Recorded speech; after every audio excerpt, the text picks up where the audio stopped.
create file in Java. Open the software JCreators and now go to the left top of the page, that is file, and click on the file and then new and then again file. Here you have to give a name of file.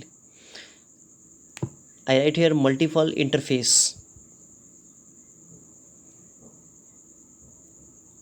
and then you have to choose the path of the file, that is location.